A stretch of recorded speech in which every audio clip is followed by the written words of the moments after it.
সুব্রত বাইন ওরফে ফতে আলী ৯০-এর দশকে ঢাকার অপরাধ জগতের আলোচিত এক নাম। তালিকাভুক্ত এই শীর্ষ সন্ত্রাসীর পুরো নাম ত্রিমাতি সুব্রত বাইন। জন্ম ১৯৬৭ সালে ঢাকার হোলি ফ্যামিলি হাসপাতালে। গ্রামের বাড়ি বরিশালের আগৈলঝাড়া উপজেলায়। মা ও ৩ বোনকে নিয়ে মগবাজারে ভাড়া বাসায় বসবাস করতেন। সুব্রত ছিলেন পরিবারের বড় সন্তান। একজন সন্ত্রাসী একদিনেই সন্ত্রাসী হয়ে ওঠে না। বাংলাদেশের প্রেক্ষাপটে সন্ত্রাসী চাঁদাবাজ হয়ে ওঠার পেছনে অভিযোগের তীর অনেকটাই চলে যায় ছাত্র রাজনীতির দিকে। তাই সুব্রত বাইনের ছাত্র রাজনীতির ইতিহাসটাও ঘেঁটে দেখা উচিত। সুব্রত বাইনের পড়াশোনা শুরু হয় বরিশালের অক্সফোর্ড মিশন স্কুলে। পরে ঢাকার শেরেবাংলা স্কুলে ৯ম শ্রেণীতে ভর্তি হন সুব্রত।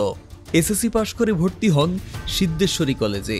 আর সেখানেই সুব্রত বাইনের এক নেতার সঙ্গে পরিচয় হয়। সেখান থেকেই সুব্রতর অপরাধ জগতে প্রবেশ। প্রিয় নেতা সুব্রতর হাতে তুলে দেন অপরাধ জগতের রঙিন অস্ত্র। এরপর সুব্রত মগবাজারে ধীরে ধীরে গড়ে তোলেন নিজস্ব সন্ত্রাসী বাহিনী।